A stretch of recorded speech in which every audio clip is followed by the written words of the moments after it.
जय माता दी दोस्तों, नवरात्रि का तीसरा दिन माँ दुर्गा के तीसरे रूप माँ चंद्रघंटा को समर्पित है। माँ चंद्रघंटा का रूप शांतिदायक और कल्याणकारी है।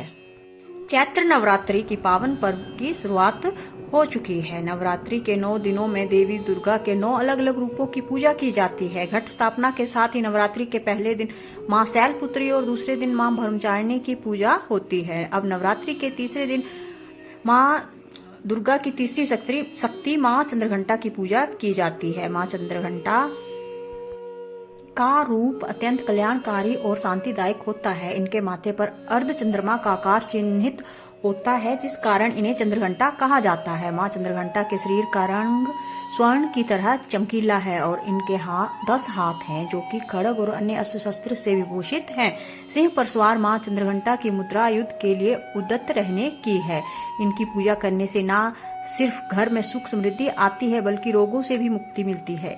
मन, वचन, कर्म और विधि विधान से माँ चंद्रघंटा की पूजा करने से सभी मनोकामनाएं पूर्ण होती हैं। पौराणिक कथाओं के अनुसार माँ दुर्गा ने माँ चंद्रघंटा का रूप तब धारण किया था जब दैत्यों का आतंक स्वर्ग पर बढ़ने लगा था। महिषासुर का आतंक और भयंकर युद्ध देवताओं से चल रहा था, क्योंकि महिषासुर देवराज इंद्र का सिंहासन प्राप्त करना चाहता था और स्वर्ग लोक पर अपना आधिपत्य जमाना चाहता था।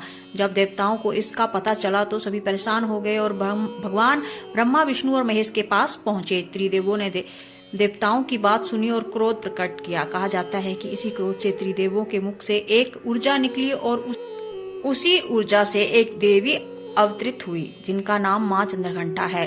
उस देवी को भगवान शंकर ने अपना त्रिशूल, विष्णु जी ने अपना चक्र, इंद्र जी ने अपना घंटा, सूर्य ने अपना तेज और तलवार और सिंह प्रदान किया। इसके बाद माँ चंद्रघंटा ने महिषासुर का वध कर देवताओं और स्वर्गलोक की रक्षा की।